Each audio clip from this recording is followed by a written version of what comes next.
I, I believe I'm in a position to talk about Russian deception.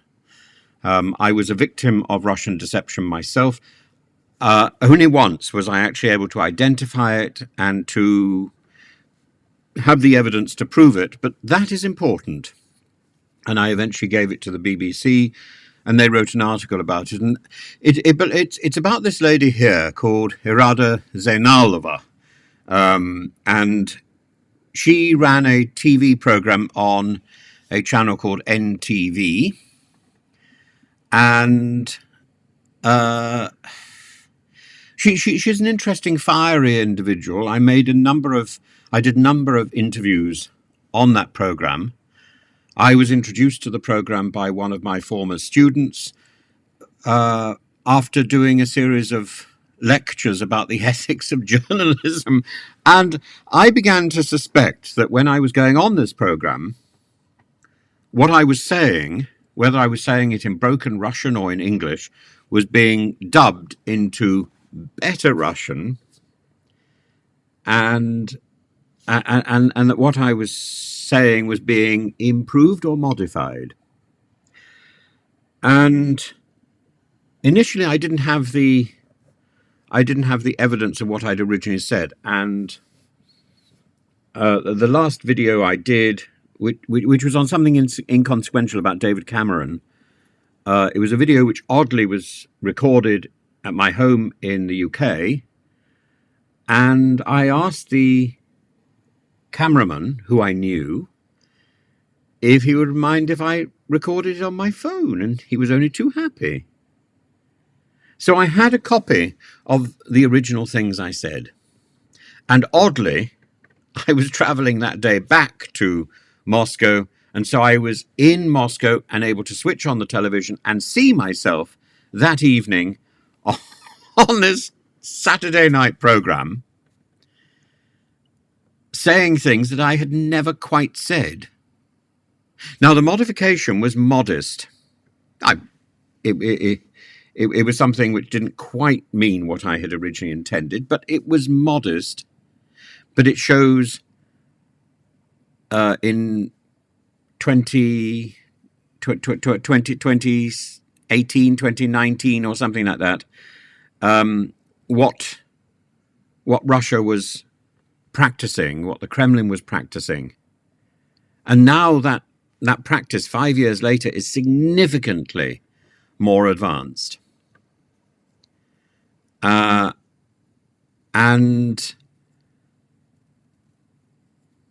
it was a really dodgy bit of work, and I felt extremely exposed.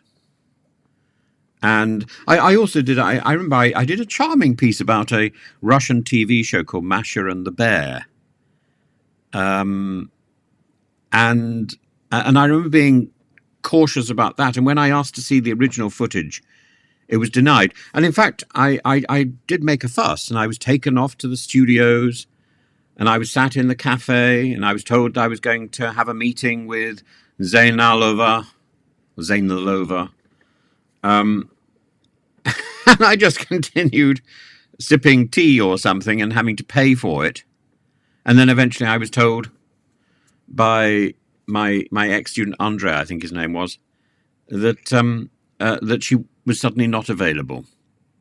I think I'd been waiting for about 2 hours. And so I went back home. And so it's against that story that I think what I've got to say is coloured.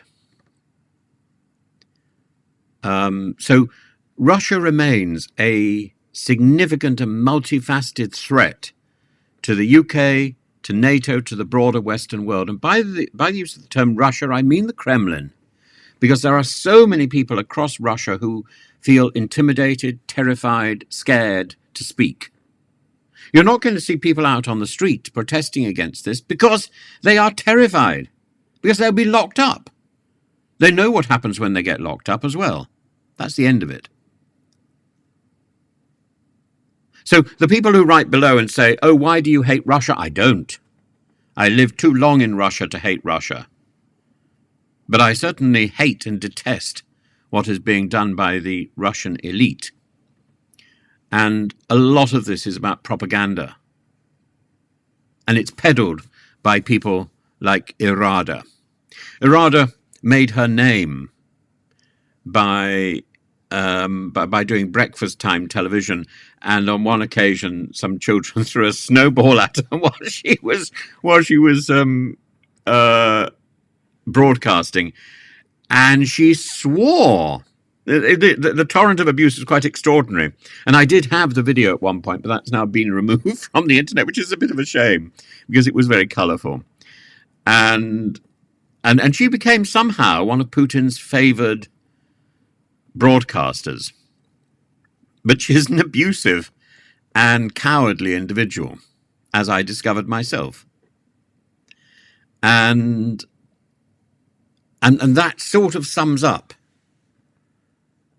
the group that supports Kremlin, the Kremlin, and supports Putin. These are cowardly,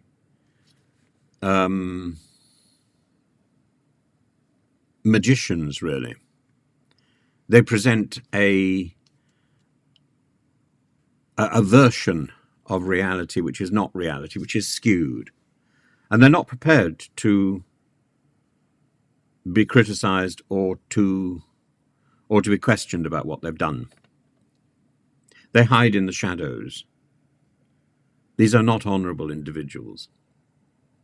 So David Lammy's visit to Norway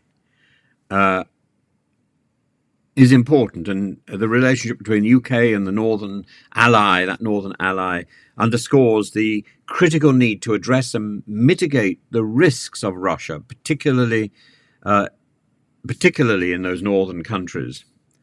And the key threats Russia poses today, focusing on military expansion, but particularly disinformation, cyber warfare, energy security, geopolitical maneuvering. And Putin objects to Meta's, Facebook's ban on RT. Well, Facebook is entirely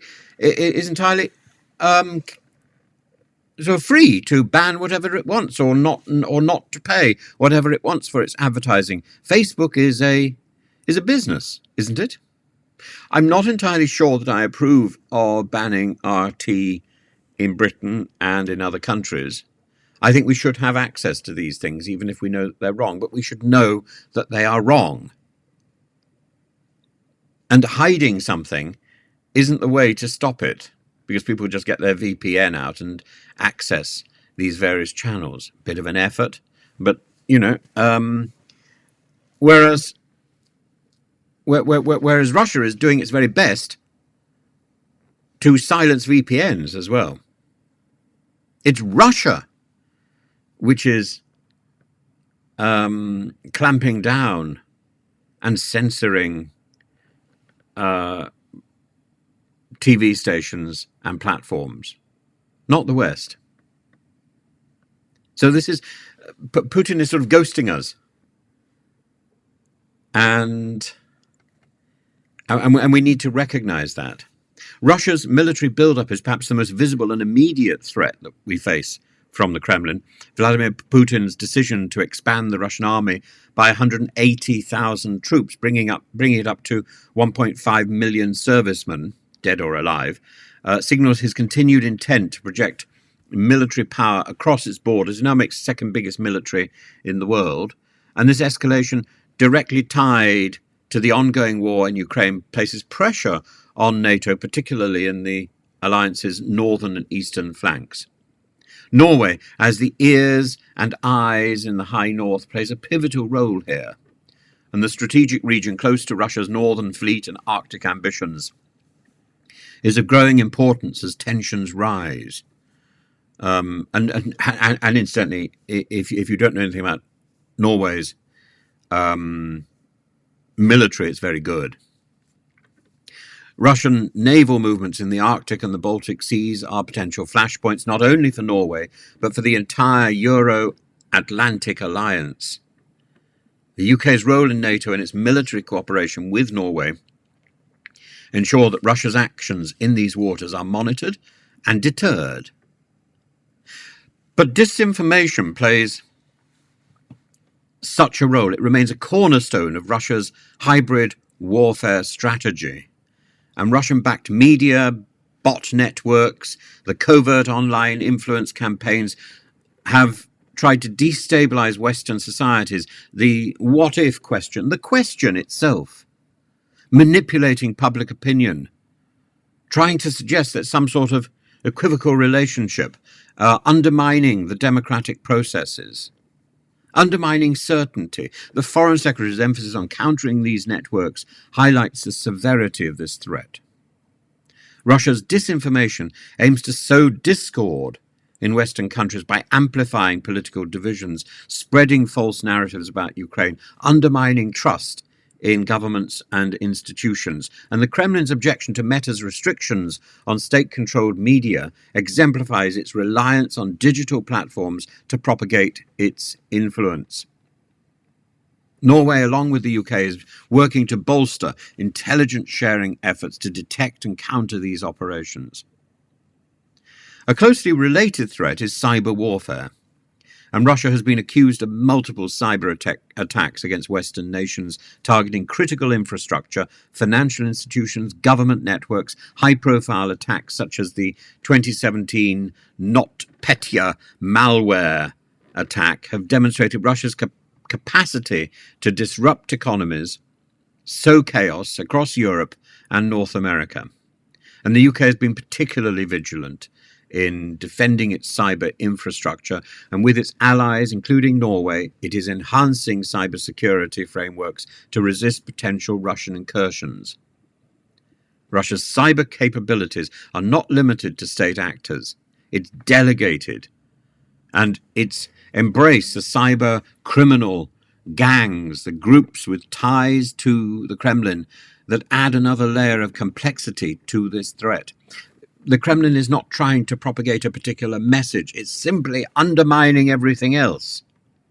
It doesn't matter what the message is. If I go back to my situation in 2018, 2019 with NTV, it doesn't matter what NTV dubbed onto my voice. It doesn't matter. It's the capacity to be able to change reality which matters, and that's what they were testing. That's what they're playing with, and they did it to me, and they also did it to a person called John Curtis, Professor Sir John Curtis, the psephologist. He didn't have the information, he didn't have the evidence, but he had the suspicion, like I did. I had the evidence. And energy is another tool of the Kremlin. It's a tool of Russian foreign policy, particularly in Europe, where Russia's invasion of Ukraine underscores its willingness to weaponize energy, cutting off or manipulating supplies of natural gas before its invasion, if you remember, to exert pressure on European countries, on Ukraine, on anybody. Norway's become a critical player in countering this threat, as it now provides much of Europe's energy, replacing Russian gas supplies. In a way, Putin's his mendacity and his threats, his bully boy tactics have backfired, because now people are not reliant on Russian energy. The UK and Norway are not only focused on traditional energy security, but are also collaborating on the transition to green energy. But as long as Russia retains significant influence over global energy markets, which it does, and infrastructure, which it does, particularly in the Arctic, energy security will remain a potential source of tension and vulnerability. And then there's the shadow fleet used by Russia to evade oil sanctions, representing a new threat to international efforts to hold Russia accountable for its actions in Ukraine. And the UK's imposition of sanctions on vessels involved in these operations reflects an ongoing battle to choke off Russia's financial lifelines. I don't approve of sanctions. I don't think they're a very effective tool. But now we've got them, we're in a position to negotiate whether to ramp them up or pull them back. And we should be sitting at a table with the top Russian brass discussing this. We are, by the way, but we should be doing so more openly. This should be a discussion which is part of the political and cultural debate. It happens quietly. People are talking. Believe me, people are talking. The Russians are talking to the Brits. The Russians are talking to the Europeans, but not quite at the top level. And we should be having those top level conversations about sanctions. We can talk about sanctions. It's a way to talk about Ukraine. It's true that at the moment Zelensky and Putin cannot sit down in the same room and have a conversation. Zelensky because he's not prepared to, Putin probably because he's sitting in a smeg fridge. But one way or another, that conversation will have to eventually take place. And we should be preparing the way by having increasingly more public conversations. And we can do so without trying to negotiate on Ukraine's behalf or anticipate what Ukraine will or will not accept. We can talk about sanctions. And we should. And then there's the maneuvering in the Arctic, which is becoming increasingly a contested region, and Russia's military presence and ambitions in the Arctic present long-term security challenges. And the threat that they're going to build some sort of cardboard city and then nuke it in the Arctic. The melting ice caps are opening new shipping lanes and resource exploration opportunities which Russia is taking advantage of. And this is where Norway's role is vital, given its geopolitical position and its military infrastructure in the region. The joint operations between the UK and Norway, particularly the training of British troops in Arctic conditions, underscores the strategic importance of this region in countering Russian influence. And then there's the nuclear threat. And although it's less discussed publicly, it's as if, like cancer, you don't want to talk about it in open conversation. This nuclear threat from Russia remains a backdrop to all military activity. Russia's nuclear arsenal, the largest in the world, and Putin's repeated use of the expression all means to defend Russia serves as a stark reminder of the potential for escalation. Not only the possibility that he could press the nuclear button. Well, actually, he can't. It would require quite a lot of people with nuclear codes and approval. But and following the protocols which are being updated or which are threatened to be updated. But there's also the nuclear power plants, particularly in Ukraine. And we've seen the disaster of Chernobyl, which still remains a danger area. But now, the uncertain future of the Zaporizhzhia power plant. It's there are many ways in which Putin can leverage terror. And the presence of Russia's northern fleet, which includes nuclear-capable submarines near UK's northern maritime borders, adds a tangible element of risk that demands constant vigilance. The threats posed by Russia, by the Kremlin, to the UK and the West are numerous and evolving, from military expansion and disinformation campaigns to cyber warfare and energy manipulation. Russia's strategies are designed to weaken Western cohesion and to exploit the vulnerabilities of a free society. The UK's partnership with Norway, especially in the High North, is crucial in addressing these threats. Intelligence sharing, military cooperation, and efforts to combat disinformation all play a role in countering Russia's ambitions and ensuring the security of NATO's northern flank. It's only taken Russia a few years to develop these pernicious skills. It should only take Russia a few years to dismantle these pernicious skills, but my feeling is it's going to take much longer. And my feeling is that we're in this for a very long haul. We need alliances and we need eyes opened. So often when we're when we're talking about these things, we get deflected into ideas of parity, ideas about disinformation is about what Russia is trying to sell us. What is the message of Russia? Russia has no message. The Kremlin has no message. It's about confusion. It's about sowing chaos. It's about sowing discord. And that, frankly, is as old as the hills, isn't it, in warfare? And Zainalova gave Putin the tools to do this. She tested these tools, and I saw that. I was part of that. I have first-hand evidence of this sort of behavior. And that's why I speak out so rigorously about it, because I feel I was in there, if not at the beginning, but quite early on. And I realized there was something deeply, deeply wrong. I was also there in RT. I was interviewed on RT a number of times, and certainly on the last time that I was interviewed, I listened to the previous story, and it was completely fake. And I found myself unable not to reference that previous story and to add my comments. Of course, I've never been invited back, and I wouldn't expect to be. But that's the nature of the broadcast thing. When you're up for an interview, you tend to hear a little bit of what's going on beforehand. And because it's live, there's a bit of a license. You can be cut off. I wasn't, because I was quite careful about what I said, but I certainly indicated that I'd heard, and I certainly indicated that I didn't agree with the points which were being made.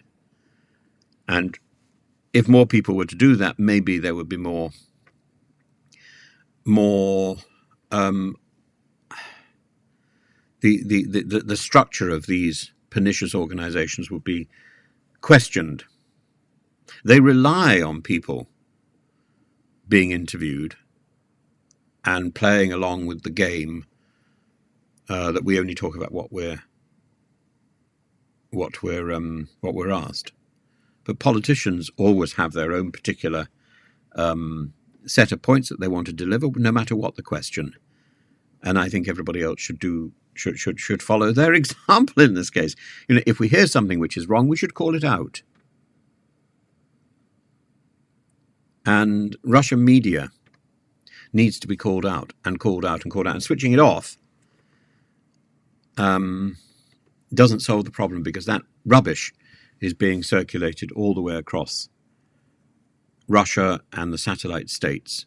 And they believe what they are hearing because they're not hearing anything else. We have failed so far in countering cybersecurity because we think it's all about us. It's not just about us. It's about the message which Putin and the Kremlin is putting out to everyone in his orbit. The message that the West is a threat. It isn't a threat. A threat is in the Kremlin. And the threat is about the distortion of truth. Anybody who distorts truth must be a threat. The liar exposes the evil. Putin is a liar.